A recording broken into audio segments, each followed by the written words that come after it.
اهلا بيكم معايا في درس جديد من دروس تعليم الكروشيه من وي. في درسنا النهارده ان شاء الله هشرح معاكم غرزه جديده جميله جدا، غرزه كروكودايل او غرزه قشور السمك، وبالمعنى الاوضح غرزه قشور التمساح. زي ما انتم شايفين هي بتبقى غرزه بارزه بالشكل دوت، بتدينا شكل قشور التمساح او قشور السمك، وبتبقى غرزه جميله جدا تدخل معانا في اعمال كتيره، منها الطواقي، وطبعا ممكن نعمل منها شجره كريسماس، ونعمل منها اعمال كتيره جدا، لكلوك، كوفيه، اعمال كتير جدا ممكن تدخل فيها معانا غرزة قشور السمك او قشور التمساح. وده ظهرها زي ما احنا شايفين بالشكل دوت.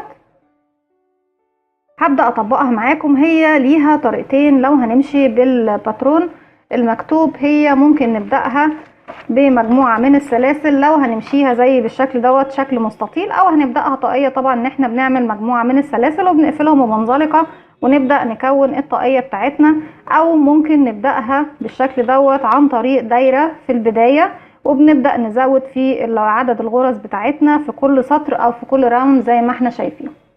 هنبدأ نشرحها. طبعا هشرحها معاكم على اكتر من حلقة. هنبدأ النهاردة نشتغل بالشكل دوت اللي احنا عاملينه زي ما احنا شايفين.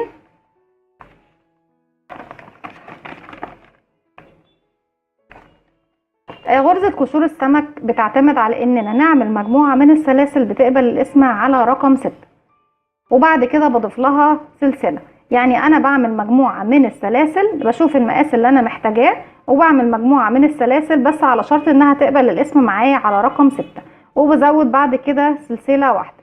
يعني انا دلوقتي هعمل مجموعة من السلاسل وليكن 18 سلسلة بتقبل القسم على رقم 6، وبعد كده بزود عليها سلسلة. هنبدأ بسم الله نعمل العقدة بتاعتنا ونبدأ مجموعة من السلاسل. ادي 1 2 3 4 5 6 7 8 9 10 11 12 13 14 15 16 17 18 بالشكل دوت. ده رقم يقبل القسمة على رقم 6. كمان هزود زي ما اتفقنا سلسلة عليه بالشكل ده.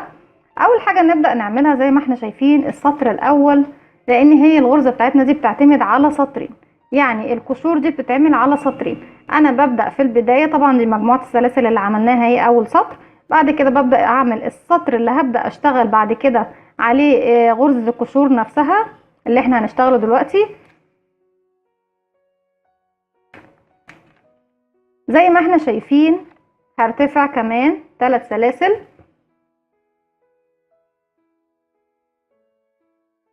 الباترون قدامنا اهو، بنرتفع 3 سلاسل. انا حاولت ارسمها لكم بشكل يعني على قد كده معلش سامحوني مش مصوره، الباترون مش متصور. هنرتفع 3 سلاسل 1 2 3، وبعد كده في السلسله الاولانيه بعد ال3 سلاسل اللي بنشتغلهم هنشتغل كمان سلسله، يبقى 4 3 سلسله، وكمان سلسله المفروض بتكون الفراغ ما بين العمود والتاني، لان احنا المفروض في اول سلسله موجوده عندي بشتغل عمودين بلفه ما بينهم سلسله. طبعا انا هنا المفروض انه اول عمود معايا ادي 1 2 3 1 2 3 4، وفي السلسله رقم 5 بشغل عمود بلفه كمان، والخمس سلاسل دول الاربع سلاسل دول سوري 3 منهم العمود بلفه الاولاني بتاعي، والسلسله اللي احنا عملناها الرابعه دي المفروض الفراغ ما بين العمودين. تاني هعمل سلسله، ادي 1 سلسله، هسيب من تحت 2 سلسله 1 2، وفي رقم 3 ادي هنسيب 1 2، وفي رقم 3 هندخل نعمل عمود بلفه، ادي 1 عمود بلفه وبعديه سلسله. دايما في كل الشغل اللي هشتغله من فوق هيكون بعديه سلسله. عملت سلسله من فوق بعد العمود بلفه، هفوت من تحت تاني 2 سلسله 1 2، وفي رقم 3 هدخل وهعمل المره دي 2 عمود بلفه.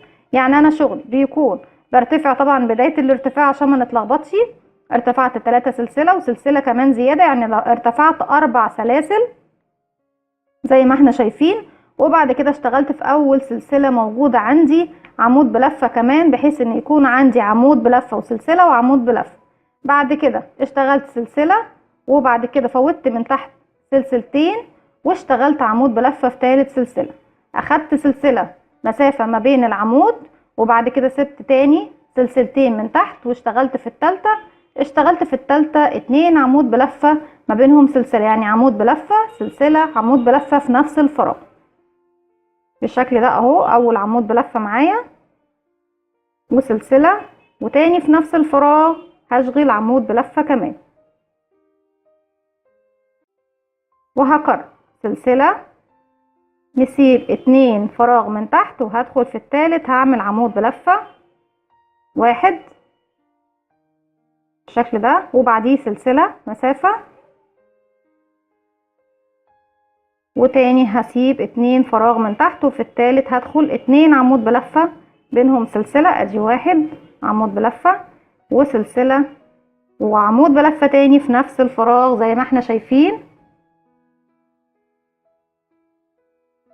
وبكرر سلسلة، بسيب من تحت 2 فراغ وفي التالت بشتغل عمود بلفة 1 وسلسلة،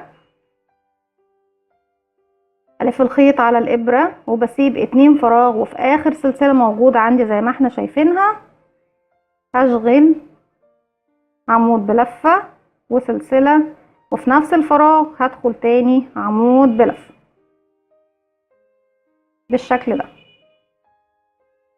زي ما احنا شايفين. بداية الشغل بتاعتنا معانا ايه؟ معانا 2 عمود بلفة وسلسلة عمود بلفة سلسلة 2 عمود بلفة سلسلة عمود 2 سلسلة 2 عمود بلفة سلسلة عمود 1 سلسلة 2 عمود بلفة.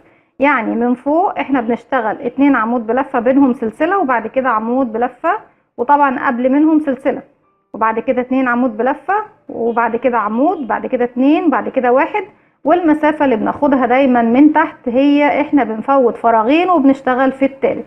ده بالنسبة لأول سطر زي ما احنا شايفين بنفس شكل الباترون زي ما هو موجود. مفروض ان احنا دلوقتي عايزين نشتغل اللي هو ما يعتبرش الراوند التاني، بس هتعتبر الخطوة التانية في السطر الأول من قشور السمك. زي ما احنا شايفين من نفس المكان اللي انا موجودة فيه اهو، انا عايزة ابدأ اشتغل زي ما انا واقفة في نفس المكان هو بلف الخيط على الابرة وبنزل من تحت اول عمود موجود تحت مني اهو زي ما احنا شايفين اهو اخر عمود بالنسبة لي، بس ده يعتبر بالنسبة لما نيجي نلف الشغل كده هيكون اول عمود. هبدأ ادخل هلف الخيط بتاعي، بشد الخيط لفوق شوية كده بس مسافة او ارتفاع ال3 سلاسل، وممكن لو حابين ترتفعوا 3 سلسلة ده طبعا يرجع لكم، بس طبعا لو هنمشي حسب الباترون احنا ما بنرتفعش اي ارتفاع. كل اللي بنعمله بس ان انا بشد الخيط بس شوية وبدخل زي ما احنا شايفين اهو العمود بتاعي اهو، بدخل من اليمين من تحته وبرفع العمود فوق الابرة بالشكل ده، بلف الخيط بتاعي وبشتغل 5 عمود بلف. ادي 1 تاني انا بشتغل من تحت العمود 2 عمود بلفة 3 4 5. حابين تزودوا عدد الاعمدة مفيش مشكلة، في ناس بتشتغل 7 عمود بلفة وفي ناس بتشتغل 5. احنا دلوقتي اشتغلنا 5 عمود بلفة من تحت العمود زي ما احنا شايفين. هرتفع سلسلة وهبدأ الف الشغل بتاعي بالشكل دوت، باجي للوش بتاع الشغل تاني احنا زي ما احنا شايفين اهو، انا اهو زي ما احنا شايفين ما رحتش ولا جيت. هرفع الشغل بتاعي بالشكل ده، وده تاني عمود عندي، المفروض ان هما العمودين اللي كانوا من تحت اخر حاجة. احنا في المكان ده دلوقتي اهو اشتغلنا وصلنا للنهاية.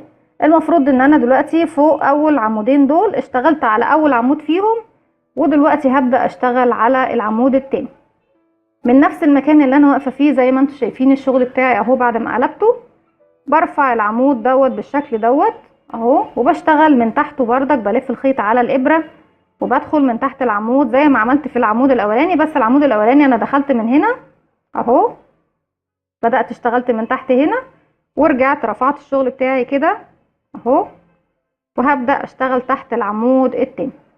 هنشتغل تاني 5 عمود بلفة، ادي 1، وبرفع العمود بتاعي بالشكل دوت بحيث ان انا اشتغل تحتيه على طول. 2 3 4 5. كده الغرزة بتاعتي تعتبر قشور السمك الاولانية بتاعتي خلاص ثبتت. انا عايزة دلوقتي اثبت الغرزة بتاعتي اهي، مش هسيبها سايبة بالشكل ده. قدامي العمود بلفة اللي كنت بشتغله لوحده، هدخل من تحتيه بردك. انا بشتغل دلوقتي كل الغرزة بتاعتي من تحت الاعمدة، وهسحب الخيط وهخرج معايا حلقتين هعملهم، هخرج الف الخيط واخرج منهم على اساس ان هما غرزة حشو بالشكل ده. دي اول قشور السمك معانا او اول قشور التمساح. من نفس المكان اللي انا واقفة فيه بردك هلف الخيط على الابرة وهبدأ اشتغل على السطر بتاعي بشكل طبيعي اهو. ده اول عمود. احنا معانا دلوقتي عمودين، احنا طبعا عملنا غرزة حشو على العمود اللي هو لوحده، وبعد كده هبدأ اشتغل قشرة تانية زي دي على العمودين دول. بشتغل على كل عمود فيهم من تحت كده، بدخل من اليمين من تحت العمود برفعه على الابرة وبشتغل 5 عمود بلفة وسلسلة، وبروح للعمود التاني بشتغل 5 عمود بلفة. ادي 1، وهجيب الشغل بتاعي كده عشان يكون سهل عليا. 1 2 3 4 5 وسلسلة. دلوقتي العمود التاني اهو، انا اهو زي ما احنا شايفين ده شغلي، والعمود التاني قصادي. هجيب الشغل بتاعي كده علشان يكون العمود، انا مش هدخل بالشكل دوت، انا هاجي كده وهدخل من الناحية دي زي ما احنا شايفين اهو. يعني انا مش هينفع اشتغل كده، لا، انا بلف الشغل بتاعي علشان اكون في الجهة المقابلة للجهة دي. بمسك العمود بتاعي زي ما احنا شايفين اهو التاني، وبشتغل ال5 عمود بلفة بتوعي بحيث يكون سهل عليا الشغل. ادي 1، بندخل من تحت العمود اهو. 2 3 4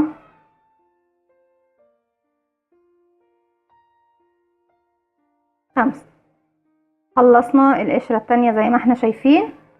اللي قصادي دلوقتي ايه من الاعمدة؟ العمود الفرداني، هدخل من تحته وهعمل غرزة حشو بالشكل ده. تاني هنلف الخيط، معايا عمودين دلوقتي هنشغل عليهم غرزة تانية من قشور السمك. ادي 1، هندخل من تحت ونشتغل 5 عمود بلفة ونرفع العمود بتاعنا كده عشان يكون سهل. 1 2 3 4 5 وسلسلة، وبروح للعمود التاني. انا اهو كنت على الطرف ده، لا هاجي على الطرف التاني العمود اللي قصاده على طول.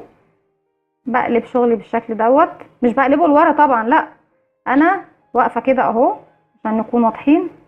انا واقفه هنا، اول عمود طبعا قابلني اشتغلت من تحته بالشكل ده، وصلت للمكان دوت زي ما احنا شايفين اهو. عايزه اشتغل على العمود دوت، مش هينفع ادخل من هنا من على اليمين من نفس المكان اللي انا واقفه. يعني انا لو جيت كده لفيت الخيط بتاعي واشتغلت من تحت، هحس ان انا متلخبطه، مش هيكون الشغل بتاعي زي ما انتم شايفين مظبوط قوي. فانا باجي، وممكن تعملوها بس طبعا هتبقى صعبه عليكم، باجي بالشكل دوت. انا اهو بجيب الشغل بتاعي كده وبرفع العمود بتاعي اللي هشتغل عليه بالشكل ده، بدخل من تحته وبشغل 1 2 3 4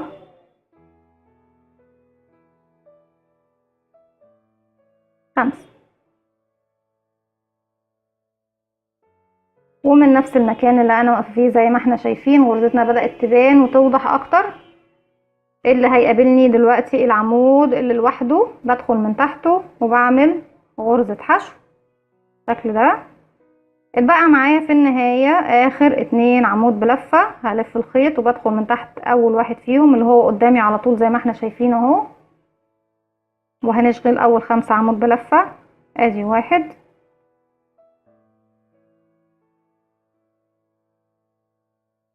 2، وزي ما اتفقنا طبعا نجيب الشغل كده عشان ايه نعدله ونرفع العمود يكون سهل علينا. 3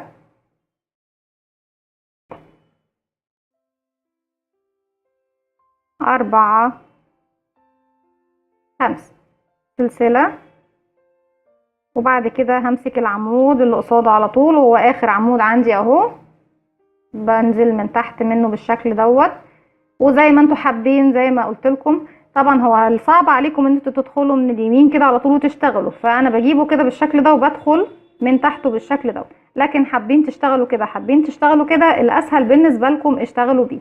لكن انا شايفه زي ما انتوا شايفين اهو الاتجاه بتاعي اهو اخر عمود باين قدامي هنا، بلف الشغل كده عشان يكون مرتاح معايا وارفع العمود بايدي التانية وببدأ اشتغل تحتيه ال5 عمود بلفة. دي 1 2 3 4 5. خلاص انا في اخر السطر بتاعي زي ما احنا شايفين كده، ده ظهر الشغل بتاعي زي ما احنا شايفين، وكده وش الشغل اللي هي القشور بتاعتي، قشور التمساح او قشور السمكة، غرزة جميلة جدا وشيك. السطر اللي بعده المفروض هنرتفع، هنشوف الارتفاع بتاعنا هيكون شكله ايه. انا دلوقتي في المكان ده، احنا دلوقتي دي القشرة الاخيرة اللي المفروض احنا عملناها. المفروض ان انا بمشي بمنزلقة لغاية ما بوصل لنص الفراغ بتاع قشرة السمك الاولانية، وبعد كده ببدأ ارتفع بعمل 3 سلسلة وسلسلة زيادة يعني 4 سلسلة، وفي النص ما بين الغرزتين القشرتين بشتغل 2 عمود بلفة بينهم سلسلة، وارجع تاني سلسلة، وفي الفراغ اللي في النص من القشرة بعمل عمود بلفة بعديه سلسلة، بعد كده بعمل 2 عمود بلفة في الفراغ ما بين القشرتين، وبكرر سلسلة عمود بلفة في الفراغ اللي في النص قشرة السمك، سلسلة 2 عمود بلفة ما بينهم سلسلة في الفراغ اللي ما بين القشرتين، وبكمل سلسلة وعمود بلفة. نعملهم مع بعض عملي. انا اهو خلاص في المكان ده واقفة هنا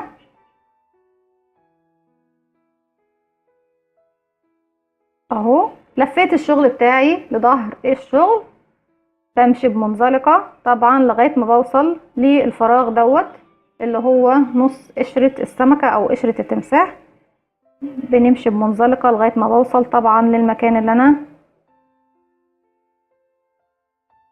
عاوزاه اهو. وصلت خلاص بمنزلقة، عملت 3 منزلقة علشان اوصل لنص قشرة السمكة. اتفقنا نرتفع 3 سلسلة ارتفاع العمود بلفة، وكمان سلسلة اللي هي المسافة اللي قبل او بعد العمود اللي احنا بنعمله. طبعا احنا عملنا 3 سلسلة اول عمود بلفة في الفراغ هنا، وسلسلة الفرق بينها وبين العمودين بلف اللي هنعملهم بعد كده. بعد كده هروح الف الخيط على الابرة وبروح مباشرة للفراغ اللي ما بين القشرتين، يعني دي نص قشرة السمك بتاعتي، وهنا الفراغ اللي ما بين القشرتين ودي القشرة التانية ده النص بتاعها، فانا باجي في الفراغ دوت اهو. يعني انا اشتغلت هنا في نص القشرة عمود بلفة وسلسلة، رجعت مشيت، طبعا انا عايزه امشي اوصل هنا لنص القشرتين، يعني دول قشرتين السمك بتوعي، واحده اهي وواحده اهي، عايزه اجي لنصهم واشتغل 2 عمود بلفة بينهم سلسلة. ده النص بتاعها، هنشتغل 1 عمود بلفة وسلسلة، وتاني في نفس الفراغ هو كمان 1 عمود بلفة، نكرر سلسلة ونروح لنص الفراغ اللي في نص قشرة السمك، اشتغل عمود بلفة 1. ادي 1 العمود بلفة بتاعي، ودوت العمود بلفة اللي احنا بنقفل فيه قشرة السمك بغرزة الحشو اللي احنا بنعملها في النص. سلسلة بعد كل عمود او عمودين بروح لنص القشرتين، نص قشرتين السمك دول اهو مكان دوت، بشتغل 2 عمود بلفة بينهم سلسلة، ادي 1 وسلسلة تاني في نفس الفراغ، 2 وسلسلة. هروح للفراغ اللي بين القشرة التالتة ونشتغل عمود بلفة 1، ادي 1 وبعده سلسلة. لف الخيط على الابرة ونروح للفراغ اللي في النص ما بين القشرتين اهم، وبشتغل 2 عمود بلفة بينهم سلسلة، ادي 1 وسلسلة في نفس الفراغ تاني، نشتغل تاني عمود بلفة بالشكل ده وبعديهم سلسلة. نلف الخيط على الابرة، وده اخر فراغ عندي في قشرة سمك هنعمل فيها عمود بلفة 1 بالشكل ده. طبعا المفروض ان انا السطر اللي جاي هبدأ اشتغل على كل 2 عمود بعمل عليهم ورقة زي ما انتوا شايفين بالشكل دوت. الشغل بتاعي بيكون السطر اللي جاي طبعا بيكون اصغر شوية او اكنز شوية من السطر اللي فات، لان احنا بنشتغل على المنتصف بتاع غرزة قشور السمكة اللي هو العمود الواحد. فانا ما بدأتش من بدايتها بالشكل دوت، انا بدأت من النص بتاعها، عملت العمود بتاعي وبعد كده عمودين وبعد كده النص التاني عمود وبعد كده عمودين وهكذا لغاية ما خلصت وصلت لاخر فراغ في قشرة السمك دي بالشكل ده زي ما احنا شايفين. هنبدأ نشوف السطر اللي بعده هنرتفع ونعمل ايه دلوقتي. اهو انا من نفس المكان اللي انا واقفة فيه، انا دلوقتي فين؟ فوق ايه؟ انا فوق عمود بلف. انا عايزة اشتغل عند العمودين دول، هرتفع 3 سلسلة 1 2 3 وطبعا انا عايزة اشتغل على وش الشغل مش ظهره. السطر اللي فات بس اشتغلنا على ظهر الشغل عشان نقدر نشوف الفراغات بتاعتنا. دلوقتي انا المفروض يكون عندي كام قشرة سمكة؟ عندي 2 عمود اهم و2 عمود اهم و2 عمود اهم، يعني يكون عندي 3. من نفس المكان اللي انا ارتفعت فيه فوق العمود بلفة ده انا ماليش علاقة بيه خلاص، انا بس ارتفعت من عنده. هنزل من تحت اول عمود بيقابلني بالشكل ده، عندي 2 عمود اهم، دي قشرة السمكة الاولى. هنزل من تحت اول عمود بيقابلني واخرج من الناحية التانية، بدخل من اليمين وارفع العمود وبخرج من الشمال وبمسك العمود بتاعي بالشكل دوت عشان يكون سهل عليا الشغل. وهشتغل 5 عمود بلفة بتوعي، ادي 1 2 3 4 5. بعد كده بنرتفع سلسلة. خلاص انا خلصت الشغل بتاعي في اول غرزة زي ما احنا شايفين اهو بالشكل ده، وهروح للعمود التاني بلف الخيط بتاعي وباجي بالشكل ده اهو، بجيبه للجنب ده وبرفع العمود. بنرفع العمود بتاعنا بالشكل دوت اهو، وببدأ اشتغل تحتيه 5 عمود بلف، ادي 1 2 3 4 5. دلوقتي خلصت القشرة الاولى زي ما احنا شايفين بالشكل ده، واللي بيقابلني على طول هو العمود بلفة الواحد. بنزل من تحتيه وبسحب الخيط وبخرج معايا حلقتين بعملهم غرزة حشو بالشكل ده. كده احنا خلصنا اول قشرة. وعلى فكرة في حاجة تانية ممكن اقول لكم عليها، من نفس المكان اللي انا واقفة فيه دوت كان ممكن مرتفعش ال3 سلاسل وببدأ اشتغل على اول عمود موجود عندي هنا زي ما عملت تحت. يعني عندكم حالتين، يا اما ترتفعوا ال3 سلاسل زي ما انا عملت وتبداوا تشتغلوا في اول عمود زي ما احنا شايفين هنا، او ان انتم ما ترتفعوش وتشتغلوا على طول على العمود الموجود قدامكم. يعني قدامكم انا اديت لكم طريقتين ممكن نبدا بيهم الورقه بتاعتنا. طبعا شكل الورقه اللي يريحكم هو اللي تبداوا بيه. بعد كده هلف الخيط معايا العمودين، هعمل عليهم تاني قشرة سمكة. بنزل من تحت اول عمود وبجيب الشغل بتاعي كده لليمين زي ما احنا شايفين، يعني هو اهو وشي. برفع العمود وباجي بالشكل دوت على اليمين اهو، وببدأ اشتغل تحت العمود ال5 عمود بلفة بتوعي، 1 2 3 4 5. سلسلة اهو الشكل بتاعي. برفع العمود، بجيب الشغل بتاعي الشمال، باجي شمال الشغل وبرفع العمود بتاعي وبشتغل 5 عمود بلفة تانيين، 1 2 3 4 5.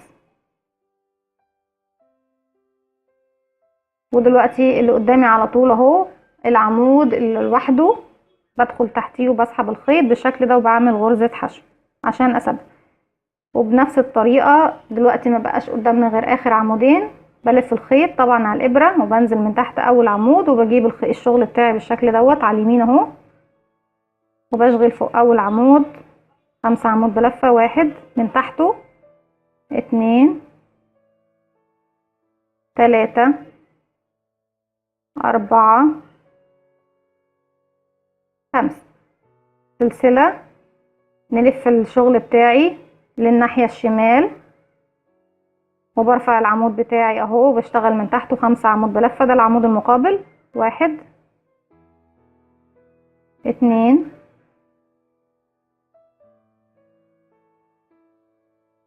3 4 5.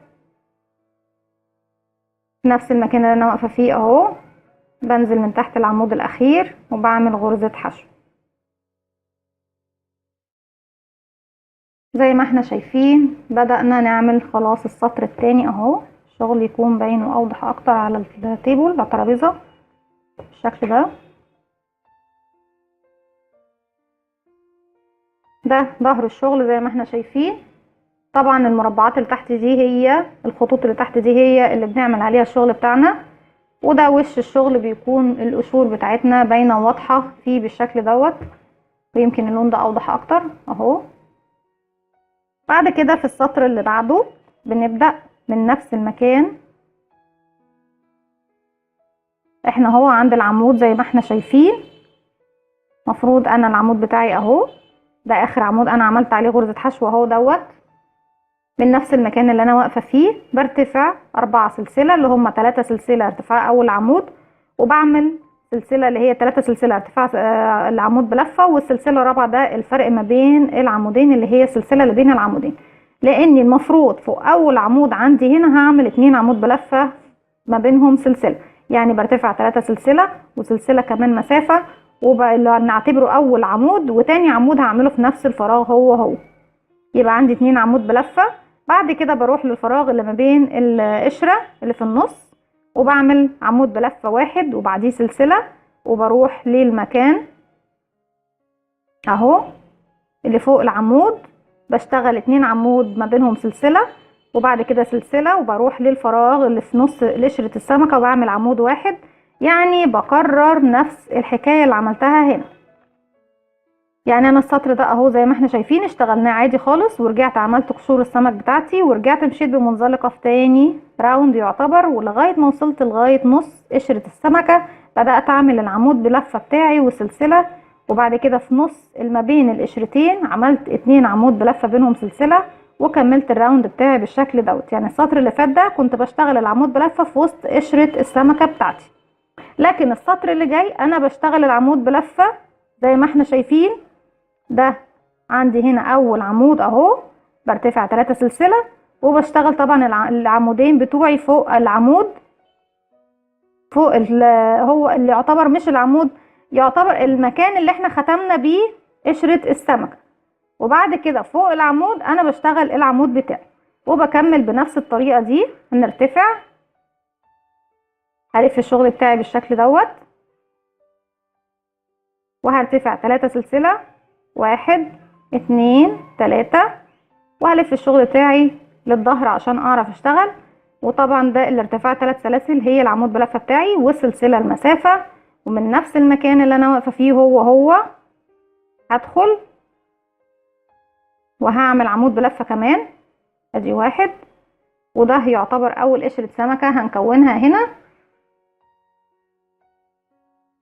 سلسلة بعديهم هروح للفراغ بتاع قشرة السمكة واشغل عمود بلفة ادي 1، وسلسلة بعديه تاني نروح فوق العمود اللي بتاعنا اهو نشتغل 2 عمود بلفة بينهم سلسلة ادي 1 وسلسلة، وفي نفس الفراغ 2 عمود بلفة اهو بعديهم سلسلة، نروح للفراغ اللي في نص القشرة، نشتغل عمود بلفة واحد، ادي واحد وسلسلة. لازم ناخد المسافة السلسلة دي يا جماعة. تاني هروح فوق العمود بلفة الواحد، هشتغل 2 عمود بلفة اهو، ادي واحد عمود بلفة وسلسلة، وفي نفس الفراغ تاني 2 عمود بلفة وسلسلة مسافة، وهروح للفراغ اللي في النص اشتغل عمود بلفة واحد، واحد بعديه سلسلة. ودلوقتي المكان الاخير اللي هو فوق العمود بروح واشتغل 1 عمود بلفة سلسلة وتاني عمود بلفة بالشكل دوت اهو. يبقى السطر دوت هيتكون عندي كام قشرة سمكة؟ دول عمودين، ادي واحد ودول عمودين 2 ودول عمودين 3 ودول عمودين، يبقى 4 قشور من السمكة. يعني هنرجع تاني نعمل 4 زي ما عملنا في الراوند الاولاني. وبتفضل معايا قشور السمكة واخدة نفس الشكل او المنهج دوت، ان هي بتكون حسب طبعا انا عاملة هنا 18 غرزة، فبالنسبة لي كونوا معايا 4، والسطر اللي بعده كانت اقل واحدة ك3، والسطر اللي بعده رجعنا 4 تاني. بتفضل الغرزة معايا واخدة نفس الشكل بالطريقة دي زي ما احنا شايفين. بعد الشغل بتاعي بالشكل ده، والمكان اللي انا واقفة فيه اهو فوق على 2 عمود بلفة، يعني المفروض اكون اول غرزة قشور سمكة. اتفقنا يا اما نرتفع 3 سلسلة ونبدأ نشتغل من تحت اول عمود، يا اما من نفس المكان اللي انا واقفة فيه بسحب بس الخيط بتاعي شوية كده وبنزل من تحت اول عمود. بس في كلتا الحالتين احنا لازم نشتغل من تحت العمود بالشكل ده. بشتغل من تحت العمود ما بين كل تحت كل عمود 5 عمود بلفة او 7 زي ما اتفقنا، او العدد اللي انتوا حابينه. حابين تزودوا طبعا شكل القشرة اعملوا عدد الاعمدة اللي انتوا حابينها فوق كل عمود، وسلسلة او سلسلتين اللي هي الفرق ما بينهم اللي هو دوت زي ما احنا شايفين اهو. وبعد كده يعني انا بشغل على اليمين بالشكل ده، العمود اللي على اليمين بشتغل على اليمين كده من تحته، ولما باجي على الشمال برفع الشغل بتاعي، باجي على الشمال كده وبرفع العمود دوت وبشغل بردك من تحته بنفس الطريقة، وباجي عند العمود اللي في النص هنا وبعمل من تحته غرزة حشو. بكمل طبعا الغرزة بتاعتي بنفس الطريقة دي. دي كانت غرزة قشور السمك او كروكودايل او غرزة قشور التمساح. اتمنى النهاردة يا رب ان انا تكونوا توفقت معاكم في شرحها وتكون عجبتكم الغرزة. لو عجبكم الفيديو اعملوا لي لايك وشير وسبسكرايب، واستنوني في فيديو جديد من وي.